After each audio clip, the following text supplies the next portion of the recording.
දවසක් ඔයාලට අදත් මම ඔයගොල්ලන්ට BTC අප්ඩේට් එකක් ගෙනවා. අද විශේෂයෙන් මම ඔයගොල්ලන්ට අප්ඩේට් එකක් ගෙනවා මේ ෆුට්ප්‍රින්ට් කියන මේ concept එකත් පාවිච්චි කරලා මේ ඔයගොල්ලන්ට මේ එන අපේ මේ ඇනලයිස් එකේ quality එක වැඩි කරගන්න භාවිතා කරනවා.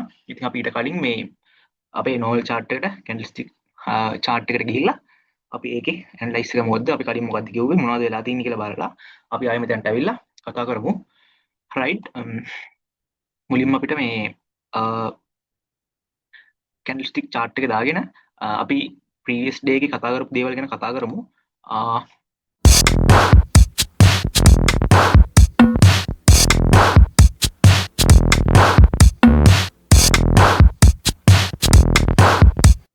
ඒ විදිහට මොකද්ද දැන් මාකට් එකේ සිද්ධ වෙන්නේ කියලා.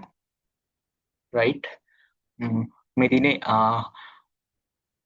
daily chart එක. හරිද? එතකොට අද ඔයගොල්ලන්ට පේනවා previous day එකේ මාකට් එක මෙන්න මේ high එක මෙන්න මේ range එකේ liquidity ගත්තු මෙන්න මේ candle එකේ high එක break කරලා candle එක cross වෙලා තියෙනවා. හරිද? අපි කිව්වා මෙන්න මේ candle එක candle body එකකින් close වුණොත් market එක එන ඊළඟ pullback එකෙන් අපිට buy order එකක් ගන්න පුළුවන් කියලා. තාමත් ඒ විදිහටම ඒක වැඩ කරනවා.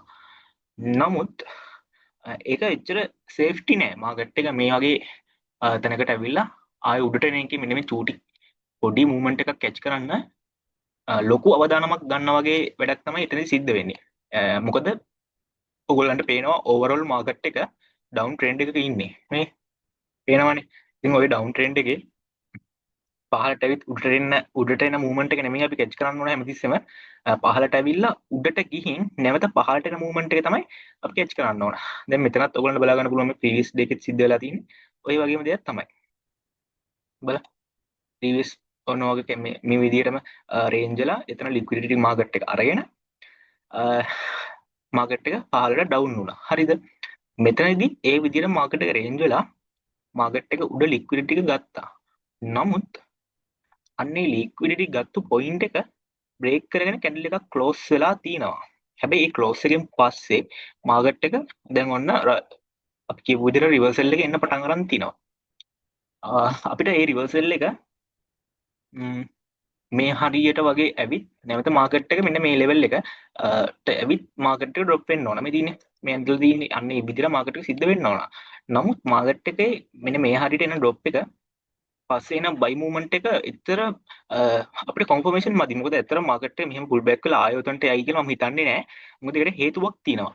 මොකද මාකට් එකක් යන්න නම් මාකට් එකට ලික්විඩිටි ඕන වෙනවා. හරිද? මාකට් එකට ලික්විඩිටි ඕන. මාකට් එකේ මූවමන්ට් එක යන්නේ ලික්විඩිටි වලට. ඔයගොල්ලෝ ෆුට්ප්‍රින්ට් chart එකේදී පේයි ඕඩර්ස් කොහොමද වැඩ කරන්නේ කියලා. ඒක ඉතින් සරල දෙයක් නෙවෙයි. ඊටම සංකීර්ණ දෙයක් තමයි ෆුට්ප්‍රින්ට් කියන්නේ.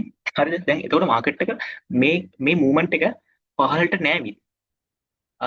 අද අපි ඇනලයිස් කරලා තියෙන විදිහට මාකට් එක වෙන්න ඕන සිද්ධීන් තුනයි තියෙන්නේ. එක්ක මෙන්න මේ හයි එක.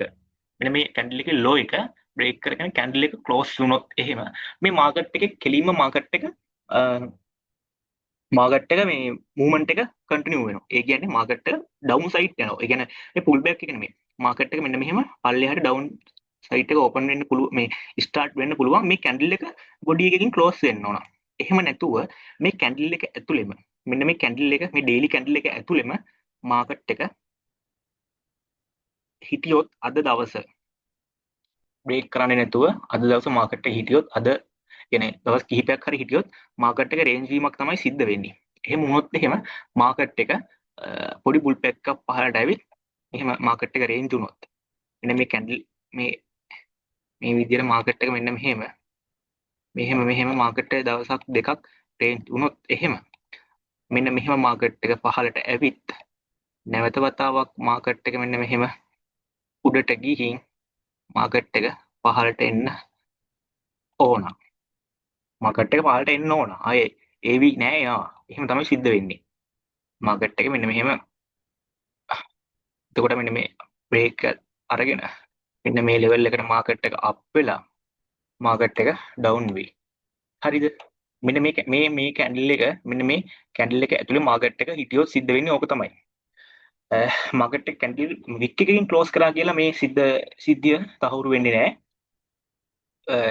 මාකට් ක්ලෝස් වෙනවා මෙන්න මේ වගේ හොඳ මෙන්න මේ වගේ හොඳ කැන්ඩල් බොඩි එකකින් ක්ලෝස් වෙන්න ඕන. මේ ආපු මූවමන්ට් එකේ කිසිම කැන්ඩල් බොඩි එකක් සක්සස් නෑ. කියන්නේ මේ ස්ට්‍රෝං මදි. වොලියුම් ප්‍රොෆයිල් එකත් එක්ක බලද්දී ඔයගලන්ට බලා ගන්න පුළුවන් මේ යට තියෙන මේ වොලියුම්. මේ වොලියුම් වලින් බලනකොට මේ ස්ට්‍රෝං වොලියුම් නෙමෙයි තියෙන්නේ. මේ බලන්න මෙන්න මෙතන තමයි නියම වොලියුම් තියෙන්නේ. මේ පේනවනේ මේ පේනවනේ වොලියුම්. හොඳ වොලියුම් තියෙනවා මේ සෙල් වල. සෙල් කැන්ඩල් ටිකේ මේ සෙල් ආපු මූවමන්ට් එකේ හොඳ වොලියුම් එකක් එක්ක හොඳ පවර්ෆුල් විදිහට ක්ලෝස් වෙලා තියෙනවා. නමුත් මේ අප් වෙන මේ මාකට් එකේ එහෙම ස්ට්‍රෝං ගතියක් පේන්නේ නැහැ. ඒ නිසා අපිට බය නැතුව කියන්න පුළුවන් මාකට් එක ඩ්‍රොප් වෙනවා කියලා. ඉතින් මේ ඒ සිද්ධිය වෙන්න පුළුවන්. අද දවසේ කොහොමත් මෙන්න මේ හයි එක පවර්ෆුල් විදිහට නම් ක්ලෝස් වෙන්නේ. කොහොමත් මේ රේන්ජ් එක ඇතුලේ තියෙන්න පුළුවන් ගොඩක් දුරට බොඩි එකකින් අද රෑ වෙනකොට 8:00මාරින් පස්සේ වගේ කැන්ඩල් එක හොඳ වොලියුම් මාකට් එකට ඇවිත් මෙන්න මේක ක්ලෝස් වෙන්න පුළුවන්. එහෙම වුණොත් හොඳ ස්ට්‍රෝං විදිහට මාකට් එක දැනුත් මේකේ මේ මෙන්න මේ ප්‍රීවියස් මෙන්න මේ ඔව් හොඳ වොලියුම් එකක් තියෙනවා. මෙන්න මේ බලන්න මෙන්න මේ කැන්ඩල් එක වගේම වොලියුම් එකකින් මෙන්න මේ කැන්ඩල් එකත් ඇවිත් තිනවා. මෙන්න මේ bearish දැන් හැදිලා තියෙන previous day එකේ කැන්ඩල් එක. අද කැන්ඩල් එකත් දැනට මේ bearish විදිහට තමයි ට්‍රේඩ් වෙන්නේ. හරිද? එතකොට මේක ඔයගොල්ලන්ට සෙල් එක හොඳ වොලියුම් එකකින් මාකට් එක මේ ක්ලෝස් වුණොත් එහෙම ඔයගොල්ලන්ට දිගටම සෙල් ට්‍රේඩ් එක ඒ කැන්ඩල් ක්ලෝස් එකත් එක්ක ඔයගොල්ලන්ට ගන්න පුළුවන්. එහෙම නැතුව මාකට් එක රේන්ජ් වුණොත් මෙන්න මේ ලෙවල් එක ඔයගොල්ලන්ට අනිවාර්යෙන් මතක තියාගන්න වෙන 0.5 කියන ලෙවල් එක 78000 79000 අන්න ඔය සෝන් එකෙන් මාකට් එක රිවර්සල් වෙනවාම තමයි. කිව්වා ඔයගොල්ලෝ මතක තියාගන්න. එහෙම වෙන්නේ නැත්නම් ඉතින් වැඩක් නෑ. මාකට් එක මෙතනට આવුත් නම් සෙල් වෙනවාම තමයි. ඒකට හේතු කාරණා ගොඩක් තියෙනවා. අපි ඒවා ගැන කතා කරමු. හරිද? එතකොට දැන් වෙන්න පුළුවන් දේ මෙහෙම. හරිද? රේන්ජ් වුණොත් තමයි මේ සිද්ධිය වෙන්නේ. අපි දැන් යමු මේ ෆුට්ප්‍රින්ට් chart එකට මේ කාරණාව කතා කරන්න. එතකොට ඔයගොල්ලන්ට බලා ගන්න පුළුවන් මෙන්න තියෙනවා ෆුට්ප්‍රින්ට් chart එක. අපි අර ඇනලයිස් එකම මෙතන තියෙනවා. මාකට් එක මේ තියෙන්නේ ඩේලි chart එක. හරිද? Binance ඩේලි chart එක තමයි මේ තියෙන්නේ. ඔයගොල්ලන්ට බලා ගන්න පුළුවන් ඒ දැන් අර අතන තිබ්බ සිද්ධියම දැන් වෙලා තියෙනවා. හරිද? මෙන්න ඉන්නකො පෙන්නන්න දැන් බලා ගන්න මේ තියෙන්නේ previous day එකේ candle එක. හරිද? ඔයාලට පේනවා මාකට් එක මුලින්ම මෙන්න මේ වගේ buy movement එක ඇවිල්ලා මෙතනින් candle එක close වෙලා මෙතනින් open වෙලා candle එක මාකට් එකේ උඩට ගියා. හරිද? මාකට් එක උඩට ගිහිල්ලා මෙන්න මේ support line එකේ මාකට් එක touch වෙලා මාකට් එක drop වුණා. හරිද? එල මාකට් එක පාරට ඇවිල්ලා bearish candle එකක් විදිහට මාකට් මේ candle එක previous day candle එක close වෙලා තියෙනවා. එතකොට මේ කැන්ඩල් එකට මෙන්න මේ රිජෙක්ෂන් එක මාකට් එකට හම්බුනේ මෙන්න මේ ආපු අර ලොකු සෙල් මූවමන්ට් එකකින් තමයි ඒ රිජෙක්ෂන් එක මේකට හම්බ වෙලා තියෙන්නේ. ඔයාලට පේනවා මේ ලොකු සෙල් මූවමන්ට් එක. ඒ සෙල් වගේද ඒ සෙල් කැන්ඩල් වගේද බලන්න මේ යන බයි මූවමන්ට් එක කිසිම ස්ට්‍රෝං ගතියක් නැහැ. ඉතින් ඒකෙන් තහවුරු වෙනවා මාකට් එක නැවත වතාවක් ඩ්‍රොප් වෙනවා කියලා. බලන්න දැන් ඒ රිජෙක්ෂන් එක හම්බ වෙලා තියෙන්නේ මෙන්න මෙතන තියෙන හොඳ කැන්ඩල් එකක තියෙන huge volume එකකින් තමයි හම්බ වෙලා තින්නේ. මෙන්න මේ volume එකෙන් තමයි හම්බ වෙලා තියෙන්නේ. ඔයගොල්ලන්ට බලා ගන්න පුළුවන් මේ මෙන්න තියෙනවා bearish හොඳ volume එකක් තියෙනවා. එතන වැඩිම volume එකේ තියෙන bearish මේ කියන්නේ sell orders තමයි මේකේ 1k තියෙනවා. එතන 809යි තියෙන්නේ buy orders. දෙකෙන් එකතුව තමයි එතන වැඩිම orders ප්‍රමාණය තියෙන්නේ. නමුත් මේ candle එකේ මෙන්න මේකත් buy විදිහට ආපු candle එක අන්තිමට මෙන්න මේ wick එකකින් market එක down side අරන් ඇවිල්ලා තිනවා. මේ තියෙන candle එක දිගටම ඊට පස්සේ මාකට් එක මේ සෙල් විදියට තමයි තියෙන්නේ. අනේ කැන්ඩල් එකේ තියෙන huge volume එකෙන් තමයි මෙන්න මේ මාකට් එකේ මෙන්න මේ දැන් live මාකට් එකේ previous day rejection එක හම්බ වෙලා තින්නේ. අනේ කැන්ඩල් එකෙන් මේ එනේ තියෙන volume එකෙන් තමයි. හරිද? එතකොට එන්නේ කාරණාව මත මාකට් එක මෙහෙම down side එන්න පුළුවන්. හරිද?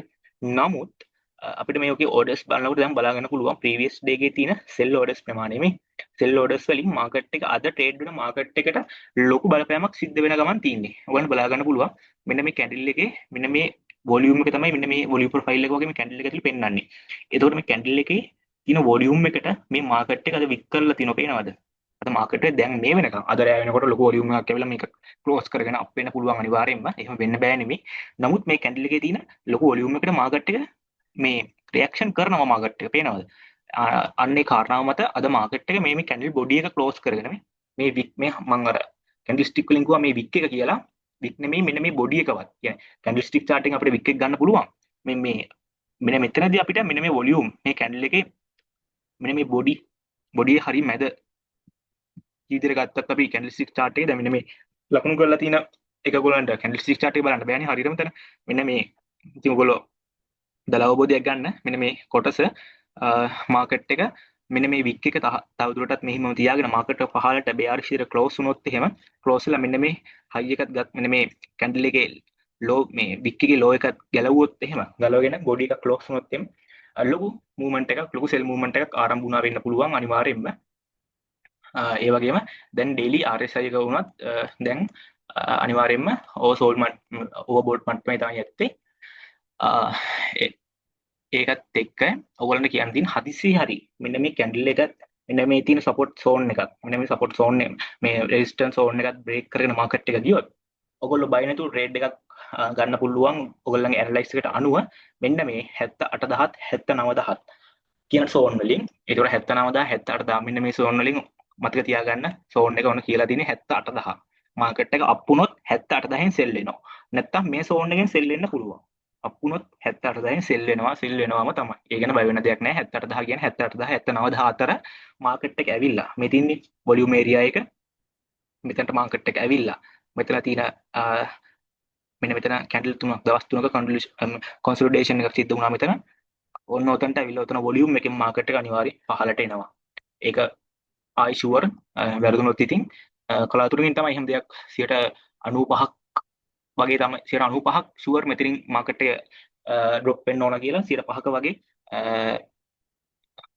අනිශ්චිත භාවයක් විතරයි තියෙන්නේ. එතකොට මෙන්න මෙතනට මාකට් එක ආවම ඔයගොල්ලන්ගේ කන්ෆර්මේෂන් බලලා ඔයගොල්ලන්ට සෙට් නම් ඔයගොල්ලන්ට ට්‍රේඩ් ගන්න පුළුවන් ෆියුචර් ට්‍රේඩ් කරන කට්ටියට. මොනක තමයි තත්ත්වේ. එතකොට මෙන්න මේ ඔයගොල්ලන්ට බලා ගන්න පුළුවන් මෙන්න මේ වොලියුම් එතන තියෙන වොලියුම් එක මම ඔයගොල්ලන්ට පෙන්නන්නම්. මේ පේනද මේ කැන්ඩල් වල හොඳ වොලියුම් එකක් මේ දවස් තුනේම තියෙනවා. පේනවනේ. අන්න එතකොට මාකට් එක එතනට ගිහිල්ලා අනිවාර්යෙන් ඩ්‍රොප් වෙන්න පුළුවන් ගියොත් එහෙම. නැත්නම් මෙතනින් මාකට් එක සෙල් වෙන්න පුළුවන්. කිසිම ගැටලුවක් නැහැ. තව කියන්න තියෙන්නේ දැන් ඔයගොල්ලන්ට මේ පහලින් බලනකොට පේනවා මෙන්න මේ බයි ට්‍රේඩ් වල කිසිම හොඳ වොලියුම් එකක් තියෙනවා. ඒ වොලියුම් එක තියෙන්නේ වොලියුම් එක ක්‍රියේට් වෙලා තියෙන්නේ සෙල් ඕඩර්ස් හා බයි ඕඩර්ස් සමානව තියෙනවා. ඊටමත් ඩේටා වලින් බලනකොට අපිට පේනවා ඊටමත් සුළු ඕඩර්ස් ප්‍රමාණයක් තමයි පොසිටිව් විදිහට තියෙන්නේ. කියන්නේ ලොකු වොලියුම් එකක් ආවට කියන්නේ ඩෙල්ටා ඊටමත් මේ නොසලකා හරින්න පුළුවන් ප්‍රමාණයක් තමයි අපිට පෙන්වන්නේ. කියන්නේ ඇතුලේ හොඳ මේ නිකන් අර ඇග්‍රෙසිව් විදිහට මාකට් එකේ ලොකු මේ ට්‍රේඩ් බයස්ලා සහ සෙලර්ස්ලා අතර ලොකු මේ තරගයක් තියෙනවා මාකට් එක කවුද ඊළඟට ගන්න කියලා. ඒකෙන් කැන්ඩල් බලද්දී සහ අපිට තේරෙනවා මේ මාකට් එක ඕවරෝල් ට්‍රෙන්ඩ් එක ඩවුන් නිසා ඩවුන් මූවමන්ට් එක වැඩි කියලා. ඒක ප්‍රීවියස් ඩේ එකේ දැන් වලට කිව්වා මෙන්න මේ කාරණාව. ඉතින් අපිට ඒකට තවත් කන්ෆර්මේෂන් එක හයි ක්වොලිටි මෙහිම දේවල් තියෙනකොට මොකද මේවා කවුරුත් පෙන්වන්නෙත් නෑ. අනික මේ ෆුට් ප්‍රින්ට් වලින් ට්‍රේඩ් ගන්න බෑ කාටවත්. සහ මේ වලින් කරන්න පුළුවන් අපිට තොරතුරු ලබාගෙන අපේ ඇනලයිස් එක මේ කැන්ඩල් ස්ටික් අපි ඇනලයිස් එකේ ක්වොලිටි එක වැඩි කරගන්න විතරයි අපිට බලන්න පුළුවන්. එහෙම නැතුව මේකෙන් මේ ට්‍රේඩ් කරනවා කියන්න බෑ. ට්‍රේඩ් කරන්න පුළුවන් ස්කැල්ප් 5 මිනිත් 1 මිනිත් වගේ තමයි හොඳ එන්ට්‍රීස් ගන්න පුළුවන් ස්කැල්ප්. ඉතින් ස්කැල්ප් කියන්නේ ගොඩක් අවදානම් වැඩි දෙයක්. මේකේ වැලුවත් ලොස් වෙනවා. නමුත් අපිට අර අපේ ඇනලයිස් එකේ ක්වොලිටි එක මේකෙන් බලලා වැඩි කරගන්න පුළුවන්. ඉන්ඩිකේටර් එකක් විදිහට භාවිතා කරන්න පුළුවන්. ටූල් විදිහට භාවිතා කරන්නත් පුළුවන්. හරිද? ඔන්නෝක තමයි දැන් සිද්ධ වෙන්න තියෙන්නේ. ස්පොට් ඉන්වෙස්ට්මන්ට් කරන කට්ටියට හොඳ කාලයක් ඉතින් මුදල් එකතු කරගන්න. මොකද මුදල් එකතු කරගන්න ඉන්වෙස්ට් කරන්න අපිට හොඳ කාලයක් ඉදිරියේදී එනවා. කල් තිනවා අනිවාර්යෙන් මට හිතෙනවා මේ ඇනලයිස් එකට අනුව මගේ ඇනලයිස් එකට අනුව තව ලීක් එකක් මාකට් එක ඩ්‍රොප් වෙන්න ඕන. එහෙම වුණොත් එහෙම මාකට් එක 48000 කියන සෝන් එක තමයි මගේ ටාගට් කරගෙන ඉන්නේ. 48000 50000 ඔය සෝන් එක ඇතුළට මාකට් එක එන්න පුළුවන් අනිවාර්යයෙන්ම. ඇවිල්ලා මෙන්න මේ තියෙන විදිහට bearish විදිහට මෙන්න මේ වගේ මාකට් එක මෙහෙම bearish movement එක මෙහෙම කන්ටිනියු වෙලා divergence එකක් මෙන්න මේ විදිහට හදලා මෙහෙම divergence එකක් විදිහට මාකට් එක හදලා මාකට් එක දිගටම අප් වෙන්න පුළුවන්. ඒක තමයි මගේ ටාගට් මගේ ප්ලෑන් එක විදිහට තින්නේ. ඒක ප්ලෑන් 1. අපේ ප්ලෑන් 1 එක තිබ්බා මාකට් එක මෙන්න මේ සෝන් එකෙන් අප් වෙයි කියලා. ඒක වැඩ කරේ නෑ. ප්ලෑන් 2 එකට තමයි දැන් ඇවිල්ලා තියෙන්නේ. ප්ලෑන් 2 වැඩ කරේ නැති වුණොත් එහෙම මාකට් එක ප්ලෑන් 3 වලට යනවා. ඉතින් ප්ලෑන් 3 ටාගට් එක 30000. ප්ලෑන් 2 තමයි අපි 1 එකෙන් ඉන්වෙස්ට් කරනවා, 2 එකෙන් ඉන්වෙස්ට් කරනවා, 3 එකෙන් ඉන්වෙස්ට් කරනවා. ඒ ඉතින් ඔක තමයි කතා කරන්න තියෙන්නේ ගොල්ලන්ට එක්ක. ඉතින් ගොල්ලන්ට කියන්න තියෙන්නේ පරිස්සමෙන් ට්‍රේඩ් කරන්න. මේක තමයි මාකට් එකේ සිද්ධ වෙන්න පුළුවන් දේවල්. ඒ වගේම ස්පොට් ඉන්වෙස්ට්මන්ට් කරන කට්ටිය චුට්ටක් ඉවසන් ඉන්න. මොකද ඉදිරියේ තියෙන්නේ ට්‍රේඩ් කරන කට්ටිය කාලේ නෙමෙයි, ෆියුචර් ඉන්වෙස්ට්මන්ට් මේ ස්පොට් ඉන්වෙස්ට්මන්ට් කරන කට්ටියට සුබ කාලයක් තමයි ඉදිරියට පැමිණෙන්නේ. ඉතින් සුබ දවසක් හැමෝටම ප්‍රාර්ථනා කරනවා. පරිස්සමෙන් ට්‍රේඩ් කරන්න. මගේ channel එකත් එක්ක එකතු වෙන්න, subscribe කරලා තියාගන්න. මගේ Telegram channel එකට join වෙන්න පුළුවන්. මගේ channel එකේ තියෙන මගේ channel එකේ bio එකට ගිහිල්ලා link එක ගන්න පුළුවන්. ඉතින් අපි එකතු වෙලා ගමනක් යන බලාපොරොත්තු වෙනවා. ඔබ සියලුම දෙනාට ස්තුතියි.